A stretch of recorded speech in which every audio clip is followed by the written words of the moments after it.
Welcome to a fresh take on the news, putting you at the centre of the national conversation, talking about the issues that matter to you the most. Tonight, as world leaders gather in Egypt for the COP27 climate summit, is the UK's commitment still as strong? In a world of difficult economic conditions, are we prepared to make the changes needed for a greener future? And exactly how much should wealthier countries, historically responsible for climate change, contribute to helping poorer nations reach net zero? I'm Trevor Phillips, and this is The Great Debate.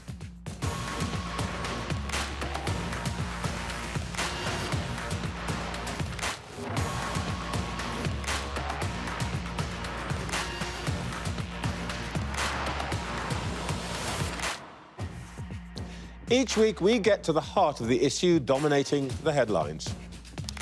Tonight, as we consider the big moral and economic questions of the climate debate, our viewers panel from across the world and very much across the country will tell their stories and have their say.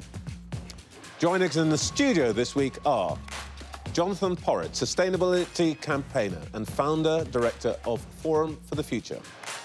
Indigo Rumbelow, climate activist from Just Stop Oil. Professor Nick Butler, energy economist at King's College London.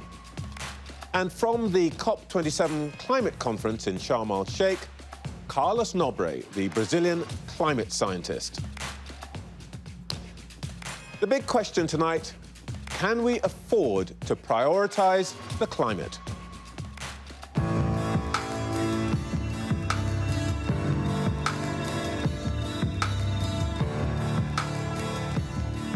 Right now, every government in the world is off course.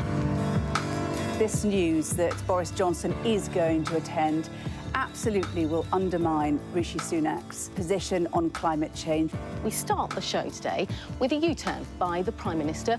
Breaking news to bring you. In the last few minutes, the Prime Minister has confirmed that he will attend the COP27 climate summit in Egypt after all. We are on a highway to climate hell with our foot still on the accelerator. I'm the spirit of Glasgow. That's what I'm doing. I'm the spirit of Glasgow, COP26.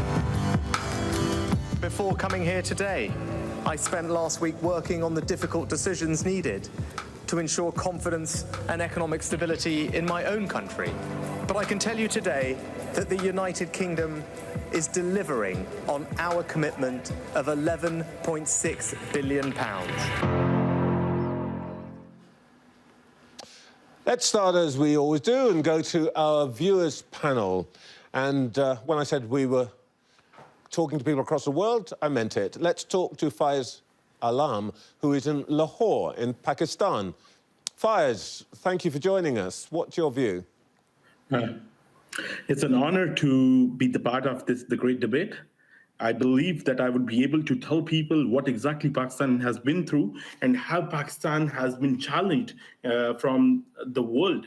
I must say that with less than 1% in the global, you can say, carbon emission, we have paid the huge amount. And in the morning when you get up and the Prime Minister of Pakistan comes to know that the $40 billion has been lost due to the floods and around 2,000 people have been killed. It's one of the, you can say, the biggest and the saddest news for the history of the Pakistan. I must say, Pakistan has faced around in 2010, 2011, 2014, 2022, we have faced one of the biggest floods of the history of the world. Unfortunately, we, as a part of this thing, have been, you can say, we didn't play such a big role in this particular thing. But unfortunately, we are paying the price. And I strongly believe that. OK. Faiz, thank you so much. I think we almost... scenario, we have you're back. Paid a lot. Faiz, thank you so much for painting that powerful picture. Let's talk to Natalie Cristiano, who is in Cheshire but has background in Brazil, I think. Oh, hello, good evening. Yeah, so I'm Brazilian. I've been living here in UK for 13 years now in Cheshire. And our country in Brazil is going through a turmoil, as you guys can see on the news. And part of that is that I voted for Lula da Silva. The current president is Bolsonaro.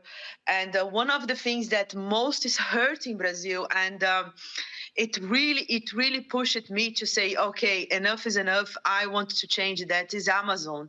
Amazon is going through all of these liberation in terms of the highways, allowing all the devastation.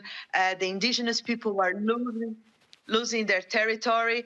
And then it's so sad. And for that, I'm so happy to know that now we're going to start again, and we're going to have Lula, and Bolsonaro will stop this deforestation there. OK, Natalie, thank you very much. Of course, half of Brazil did vote for the other guy, but I think we take your point. Let's go now to Jamie, who I think has a question for our panel. Jamie. Hello. Given that there are so many pressing matters at home, would it not have been more practical to send minister and team to COP27 and then upon their return have them present their findings and recommendations to the Prime Minister? Thank you very much, Jamie. That's a very current question. So, Jamie's question for our panel: will our Prime Minister's presence make a difference at COP27? Jonathan, you've been fighting this battle for, gosh, longer than I think you want me to say on television. Do you think Rishi Sunak's presence at Sharm el-Sheikh will make a difference? I'm not sure whether his presence will make a difference or not, but the presence of world leaders definitely makes a difference. It is really important, and it's so easy for people to be cynical and dismissive about these conferences, and they often don't deliver as much as one hopes that they might. But if they didn't happen like this every year, we'd have to invent something similar. This is the hardest transition that humankind has ever had to engineer. So not to have world leaders coming together like this would be a disaster. But I'm wondering whether our leader will make a difference. Let's bear in mind, President Xi's not there. Prime Minister Modi is not there. President Putin is not there. What difference does our guy make? I'm sorry to say I don't think he's going to make much of a difference in himself. I don't want to start on the wrong note, Trevor, but the truth of it is our Prime Minister knows very little about climate change. He was pretty much of a disaster when he was Chancellor of the Exchequer. He hasn't had much time to read up on it. I doubt he understands the science. He'll read out some good speeches that are written for him. He will, of course, be very in a difficult place because of the things that he's doing back here in the UK. OK. Indigo, are you glad to see Rishi going to Sharm el-Sheikh or not? Well, showing up, it's the bare minimum, really. I'm 28. This is COP27. Every single year I've been alive, more and more and more emissions we're spewing out into the atmosphere. So for me, you know, one conference once a year to determine whether humanity marches towards extinction or whether we attempt to save ourselves, it's really just not enough. And that's why myself and many young people just feel completely betrayed by these world leaders and the very small tokenistic way they treat this immensely, enormously important issue. Well, we can see that there's some support from our audience for that. Nick Butler, this is a rather pessimistic proposition, isn't it? Indigo says the whole thing doesn't matter very much. Jonathan says our Prime Minister doesn't matter very much. What is the point? What are we talking about here? Well, I think he was right to go, Trevor. I think world leaders should gather and discuss. This is a very important issue and things are getting worse, as Jonathan says. But I was very disappointed by what he said.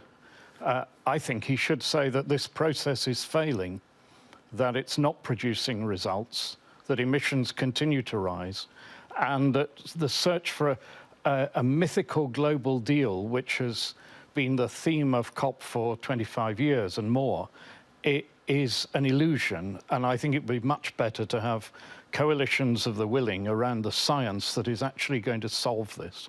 OK, well, there's a lot of support for that. I wonder if we can go back to our audience and talk to somebody who comes from a country where a world leader has turned up. Mr. Scholz has gone from Germany, and Adrian Schmidt-Breton, I think, has a view on this. Adrian. Yes, good evening. Adrian Schmidt-Breton from Koblenz in Germany. I'm actually working for the International Commission for the Protection of the Rhine. It's the oldest environmental river commission in the world. And we are basically really much in the Rhine basin in Germany also impacted by climate change. So we tend to say climate change is not only knocking at our door, but really entered in the Rhine house. Just two examples of negative impacts we had so far.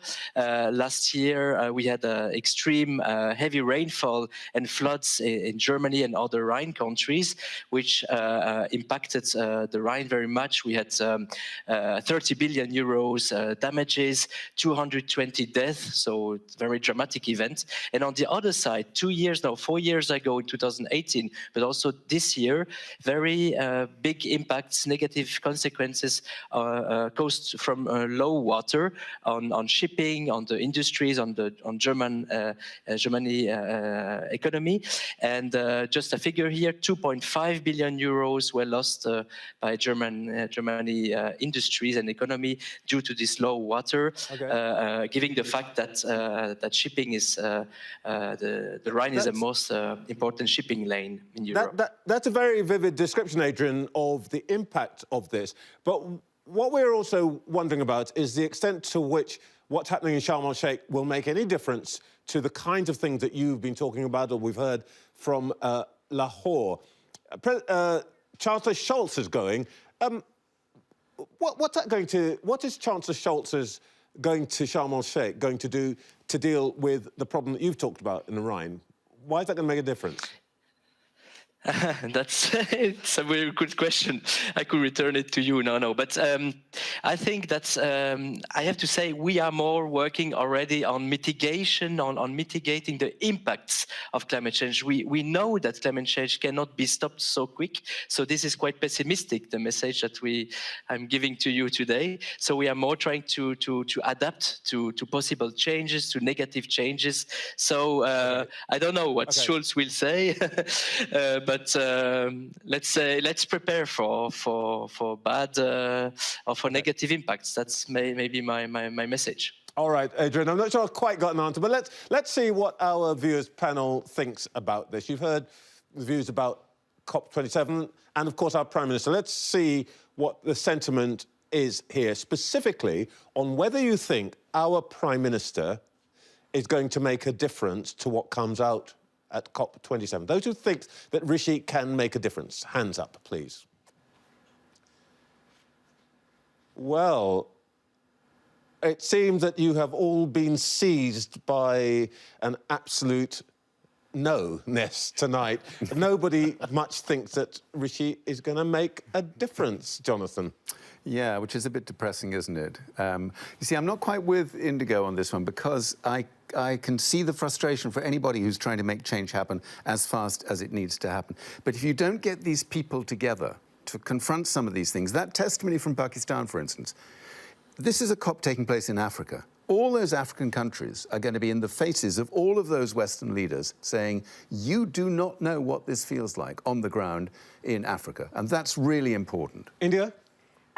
It's not that they're not making it better, they're actively making it worse. Like, if Rishi was there and he did pledge no new oil and gas, that really would make a difference. That would send an alarm to the whole world. Let's come off fossil fuels. I believe it was in Glasgow the first time they mentioned fossil fuels. All right, let's... Aisha, who is in Sharm el-Sheikh, who is from Pakistan, has been listening to this. Aisha, you're hearing this debate about whether it makes a difference or not. You're right there. What's your feeling?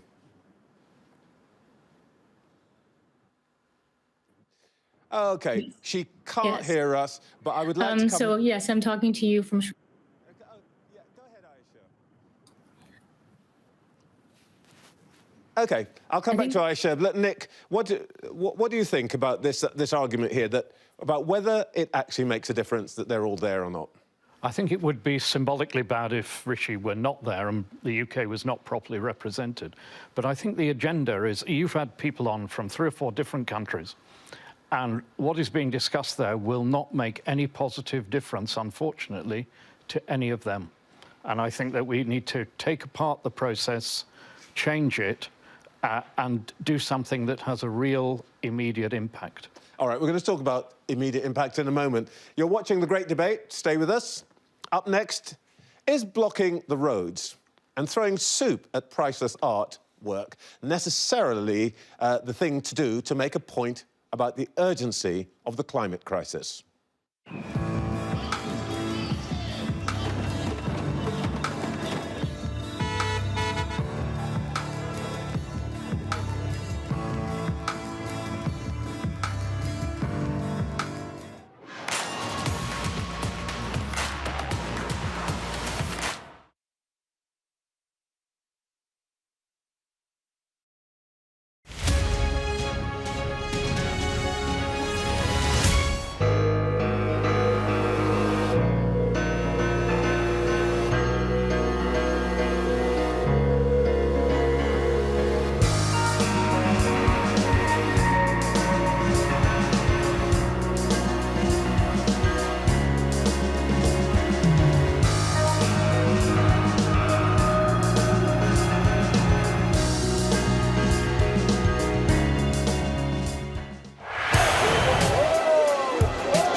I'm Adam Parsons. I'm Sky's Europe correspondent based here in Brussels.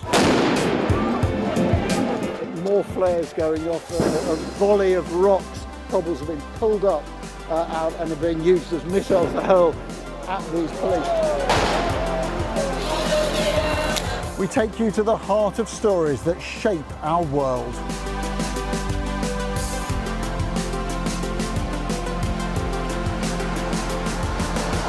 We aim to be the best and most trusted place for news. We have now left Italy and entered France. Nobody's asked to check our identity. Made by people who dare to challenge. Nice to see you again, Mr. Barnier. Why? Meeting you. Fishing does have the potential to stymie an enormous economic deal. What strikes you when you come to this glacier is not just the way in which the environment is changing, but the speed at which those changes are happening. It's devastating, actually.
Welcome back to The Great Debate, where we're discussing COP27 and asking, can we afford to prioritise the climate?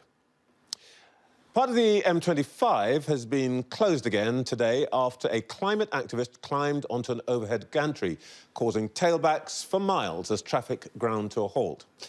Just Stop Oil has been calling on the government to abandon plans to licence more than 100 new oil and gas projects by 2025. The Met Police say that more than 10,000 officer shifts have been dedicated to policing their protests since the start of October. So how do we feel about the ongoing climate protests? Let's talk to Owen Williams. Owen, I think you are in Wrexham and you've got a question for our panel. Sure. Well, I'm heartbroken and embarrassed that protesters like Extinction Rebellion and Just Stop Oil giving climate change such a bad name. They're turning otherwise reasonable people completely off by making an enemy of them. And they're giving climate deniers an easy target. They're saying, you know, these are the kind of people who believe in climate change, the ones who are blocking your roads and closing your bridges. Don't be like these people. So my question is, do protesters give the climate cause a bad name? Thank you very much, Owen. Stay there. Owen's question for our panel. Does direct action give the climate debate a bad name? Indigo. Well, it's clear to see that these forms of action do work. So after the Extinction Rebellion protests in 2019, that was the first time that climate ranked in the top 3 concerns for the British population. Insulate Britain, they were in 2021, and after their protests, we saw searches for the term insulation double. And now, Just Stop Oil is causing this disruptive action. We're sorry for all the disruption that has been caused, but it's clear that we're exposing this government for what it truly is, and that's a government that would prefer to lock up young people than it would to promise them a livable future. Well, you're not really sorry, though, are you? I mean, you think it's a good thing? I think it's really important that you, and I'm sure many of your viewers at home, understand the seriousness of this situation and that we come together. There's kind of a united agreement amongst the panel that this COP process isn't working. Politics has failed us. Oil companies have failed us. So what left do we have to do but take to the streets and demand that the government just stop oil? Jonathan, where are you on this? This is your lifetime's work. Yeah, I'm full of admiration for what Just Stop Oil is doing. I absolutely get Owen's point that he raised about the degree to which this is interpreted by some as a really bad reflection of what the climate movement as a whole is all about. But I'm completely with Indigo on this. We've tried everything for 40 years to get people to change their ways. So when I listen to the words of those campaigners today and on many previous occasions, and I listen to their integrity and their courage, and I think about the craven hypocrisy and cowardice of our politicians, I know where I stand on this. And people who are a bit unhappy about what it says about the climate movement, you need to understand we are not getting to the place we need to get unless we have a lot more direct action of this kind. But I wonder if you really believe that stopping elderly couples going about their business, interfering with ambulances, creating tailbacks 10 miles long is making most people more sympathetic to the cause that you prosecute. Do you really believe that? I'm not sure it is making most people more sympathetic. I think it's making an awful lot of people listen to voices of the young with a lot more attention. Nick and I, with great respect, we're far too old to think that our future is... Sorry, Nick. Speak for yourself, Jonathan. There are no ageism on this show, and frankly... but truly... Nick, you worked for an energy company, big energy company, for a long time. Did this kind of action actually change what BP did? No. And I agree completely with Owen and his question. I think it's really detrimental to the serious argument on climate change to have protests that turn people away from positive views of what could be done. And I think the protesters, who I don't doubt their integrity or their honesty of their cause, but I think they should really think about what they're doing, the impact. This cause is going to be won, if it's won at all, through public opinion. And to turn that away, I think the protesters should be turning their skills and their energy to coming up with solutions, rather than just blocking normal people going about their lives. Well, you can't say it immediately, but this question's rather divided our audience, who are enthusiastically clapping both ways. Unfortunately, I can't go to Carlos Nobre because we've lost the link, but I do want to talk to Sue Cunliffe, who herself has gone on a bit of a journey on this one, I think. Sue, what's your view?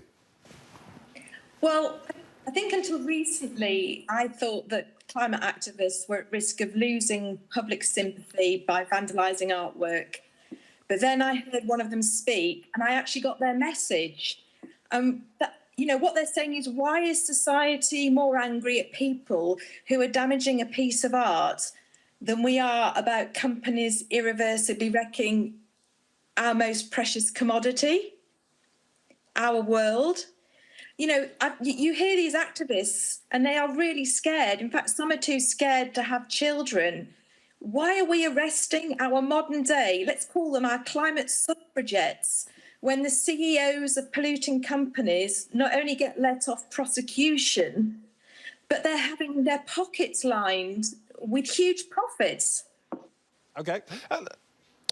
Indigo, explain to me the chain of process that goes from throwing soup at a well-loved, priceless piece of art to changing policy that brings net zero closer. How does that work?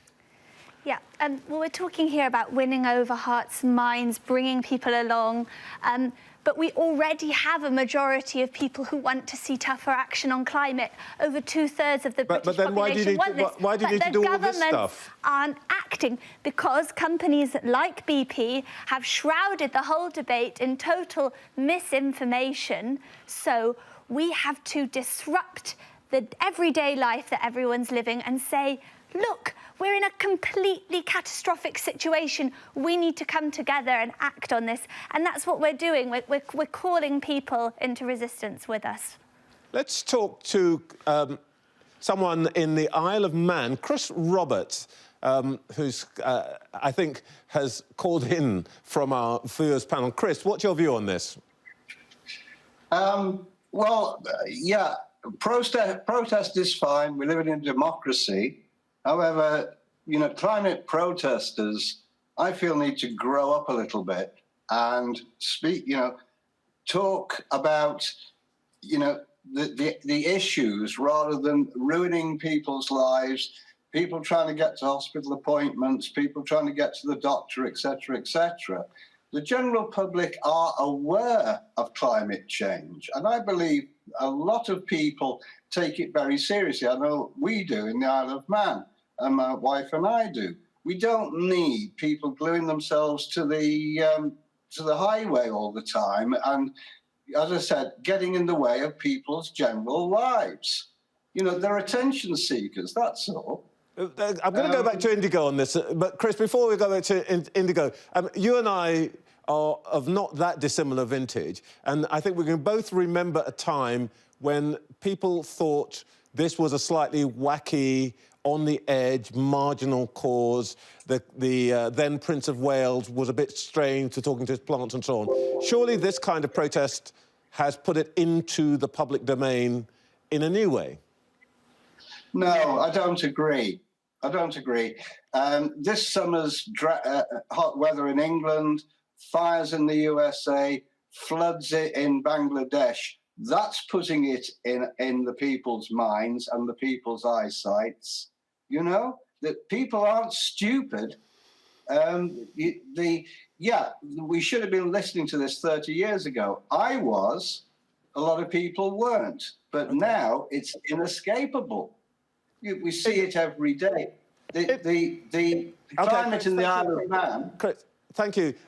Indigo, I suppose the point that Chris is making here is not to disagree with the argument that you're making, and in a sense, what he's saying is we don't need to disrupt people's lives to get people to agree with your argument. that this is actually just theatrical performance rather than actually changing anybody's mind. So the disruption will end when the government makes a statement that it will end new oil and gas. That's an ultimatum, is it? It's an extremely strong point. There is a real focus here. The hypocrisy of a government saying it cares about climate change and offering up 100 new licenses to oil companies that are making massive profits in the North Sea and building a new coal mine. The hypocrisy is beyond belief, Trevor. All right. How much longer is this going to go on? Well, it won't go on any longer for this part, but you're watching the great debate. Still to come, we speak to the Mayor of Copeland in Cumbria about why he wants a coal mine to be built in his area as soon as possible.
Welcome back to The Great Debate, where we're discussing COP27 and asking, can we afford to prioritise the climate?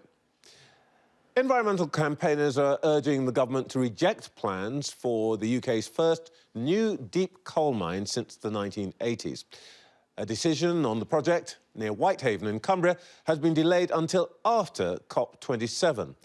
Supporters of the mine have criticised what they see as the latest delay to a project that promises hundreds of jobs for the area. A little earlier, I spoke to Mike Starkey, the mayor of Copeland, who argues that the mine will bring a much-needed boost. The case is economic. You know, it's going to bring 2,000 jobs to our community, much-needed jobs. It's £160 million worth of private investment. You know, that's not government funding or government intervention. It's private capital coming in, and it fits perfectly with the government's levelling up agenda. But I think we should be clear. You know, a lot of the confusion. It's coking coal that we're looking to mine here in Whitehaven, not thermal coal to burn for energy, but coking coal for the production of steel. And if we're going to have a green industrial revolution with wind, wave, solar, and you know, hopefully for our area, nuclear, we're going to need substantial amounts of steel, and it cannot be manufactured viably without coking coal. So it's crazy to be importing coking coal from around the world when we've got high-quality coking coal beneath the ground here in Whitehaven. We get the point that this isn't going into people's fireplaces, but nonetheless, it is basically an increase in the use of thermal energy, which at this time, given the COP event in Egypt, seems really at odds with where the world wants to go. It's not at odds. You know, as I've said, it's coking coal that's exclusively for the manufacture of steel. There's a huge demand for it, a worldwide demand, and you know, even in this country, this year, imports have increased by 44% over the same quarter as last year. Indeed, but it's still increasing industrial emissions. You can't make steel, even high-quality steel, without increased emissions. You can't, but you know what we're doing here is we're not going to be shipping coal around the world. You know, we're importing coal at the moment from the United States and from Australia, and there's the carbon footprint of shipping it around the world. It's not mined in anywhere near as modern a facility as we'll have here in Whitehaven. This is going to be the most environmentally friendly mine that's ever been constructed. So the extraction process is going to be more environmentally friendly than where we're getting the coal from currently. But the point is, if you were the Prime Minister and you had been in Egypt today and you had met the Indian delegation or the Chinese delegation, how would you respond when they say to you, you're telling us to reduce our emissions, our dependence on fossil fuels, particularly and including coal, when you are adding to those emissions by opening a new mine in Cumbria? And it may be small, but the point is you're opening it in order to benefit your people. But what you're saying is we mustn't use fossil fuels to benefit our people.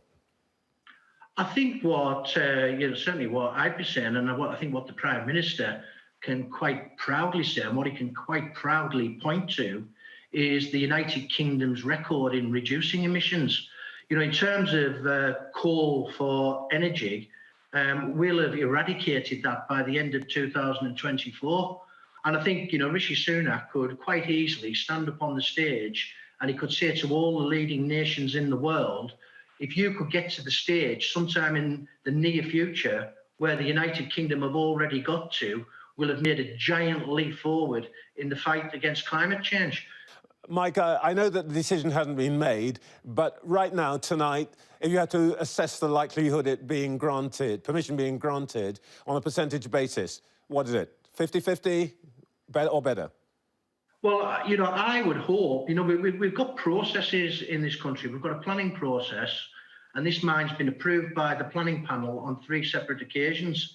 You know, it's now gone to a planning inspector, and I'm as certain can be that the planning inspector will have recommended approval, because if he hadn't, we truly have heard about that now. They wouldn't have strung the company on or the investors for this length of time. So I'm 100% confident, as I've always been, that this mine will go ahead because it's exactly the right thing to do. It's what the United Kingdom needs. Okay. It's certainly what West Cumbria needs and what the people of West Cumbria needs.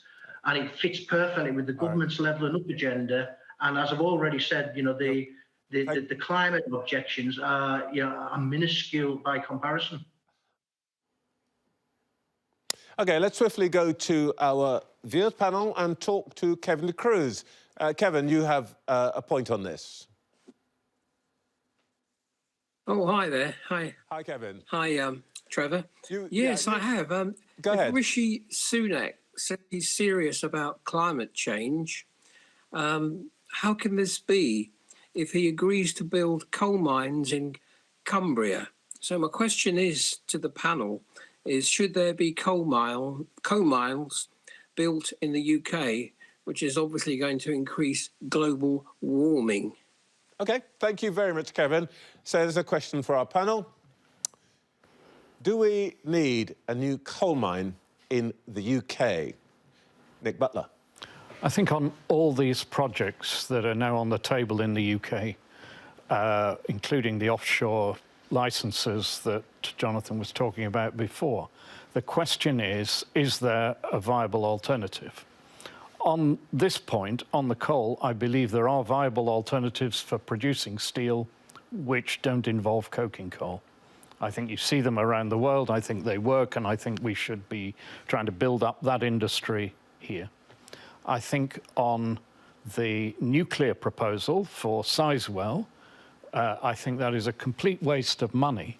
It's supposed to be green, but I think it is very disruptive of the environment in Suffolk, and there is an alternative, which is smaller nuclear reactors. The small nuclear reactors, that's a new technology, isn't it? It is a new technology, but it's doing pretty well so far. Rolls-Royce are pretty good at doing it, and I think that that would be a much better and cheaper and quicker alternative, and bringing low-carbon electricity on stream quicker than Sizewell.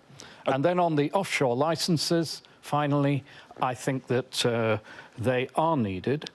And I think that if we don't have them, because we still use a lot of oil in this country and we import it, we will be importing that oil from Saudi Arabia or Venezuela or some other rather unpleasant country. So I think we should go ahead with those. Jonathan Porritt, I mean, we can all agree about where we want to get to. More renewables, perhaps more nuclear, and so on and so forth.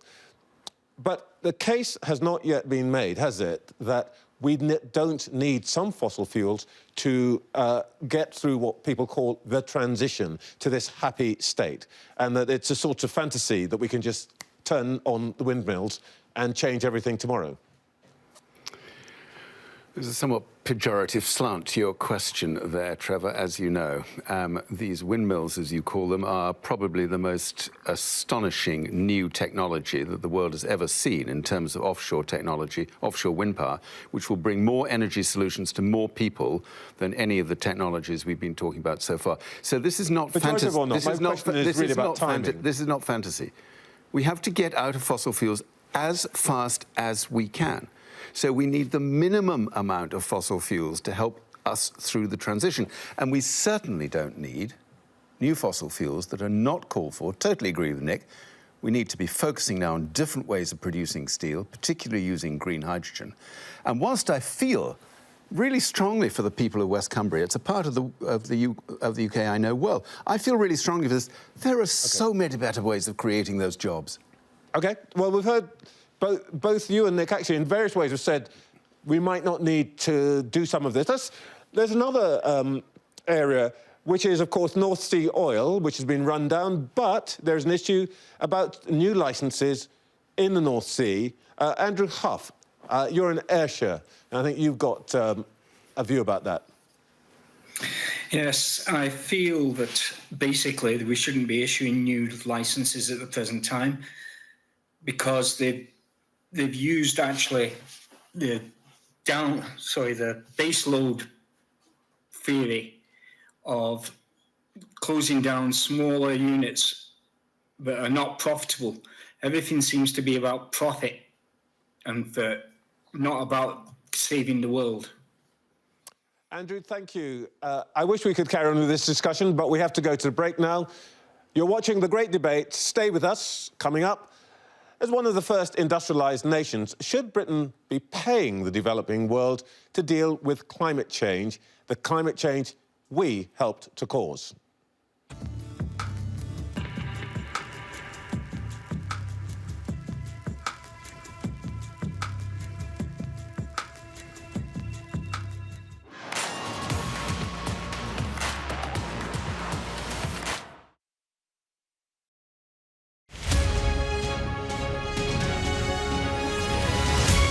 The Greeks love them. They enjoy themselves in the islands, in the mainland. They have the exquisite Greek food. They dance with the music. They eat the sweets. They by the beach, up on the mountains during the summertime, but off-season also. They started coming earlier now. Jet 2, EasyJet. We're going to keep on flying for November, then March and April. So a Greek weekend. Oh, well, I like that. Yes, I see what you did there. Yes, not just our students here and how we love Christmas in London and how we keep on coming back, but the Brits, I think, have decided that when they talk about vacations, they talk about Greece. There are 128 inhabited islands and the mainland also. I think that people, travelers, tourists, and of course, you keep on adventuring in Greece and keep on finding out new destinations. That's the magic of it. It doesn't stop. It's a unique experience. It's a state of mind. Because since the ancient days until today, we love to host people, strangers, foreigners, feed them, give them something to drink, give them a bed to sleep, and then off they go. It's a part of our culture and of our DNA. Our airline companies and carriers thinking about low carbon emission, yes, we go on that plane. Do resorts and hotels take care of the environment and recycle the garbage, for example? Yes, we go to that resort. Are cities and beaches clean? Yes, we respect that country or city and we visit there. So our program is a program of infrastructures, public infrastructures, which we will spend money on to be able to upgrade them in that extent. So how we deal with our waste, how we deal with the water, how we deal with berth allocation for the cruising industry in our islands, how we deal with private investments, as I said, in order to be able to sustain. And it's not going to be easy. It's a transition that you need to push forward, and it's one step at a time. But that's our goal in terms of communication, but in terms of infrastructures also. And I think that we will be pioneers since we are one of the top touristic brands in the world. We're seeking to show the way to everybody else. It's not easy to transform an island into a sustainable destination, but we did it. Yes, Astypila is a small island, Halki is a small island, but it's already there. So we've proven to the world that it's doable.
Welcome back to The Great Debate, where we're discussing COP27, asking, can we afford to prioritise the climate?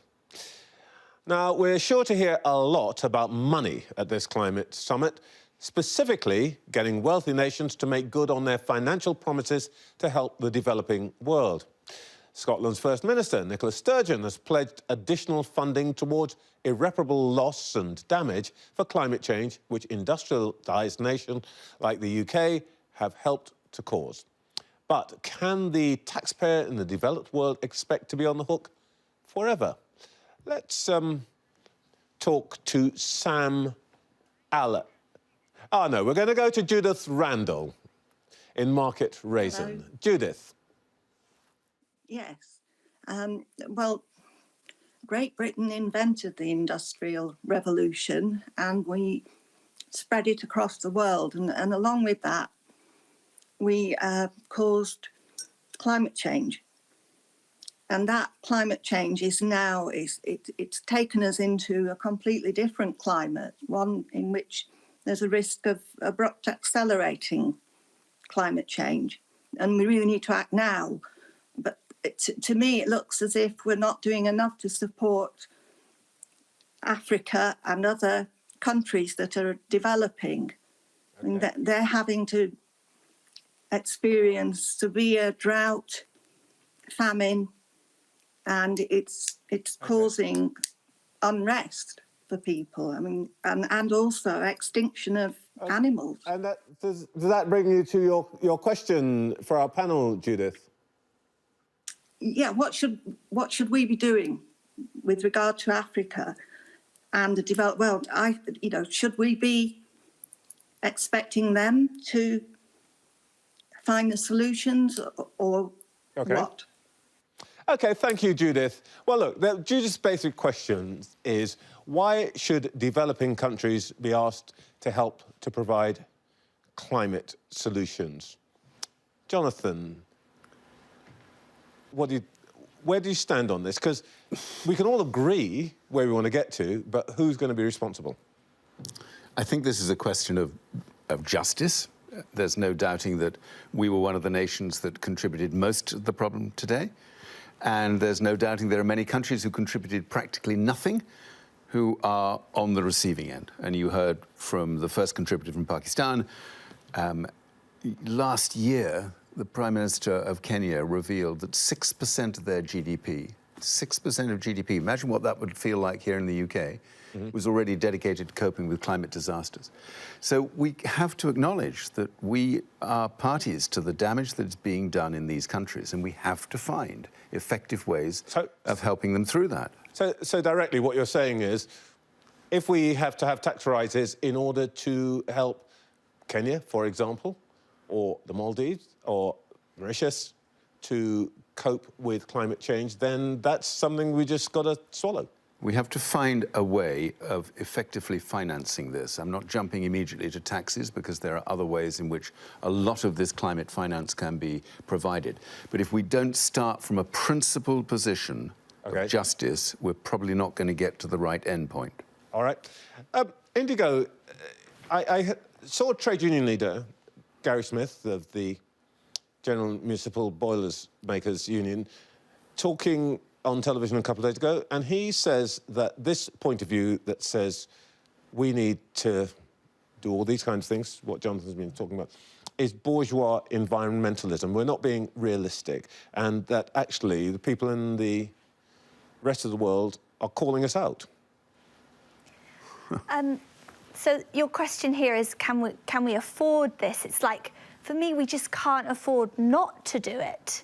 I think if you hear about the devastating impacts that are happening, in Pakistan, people being forced to leave their homes knee-deep in water. Imagine that here in the UK.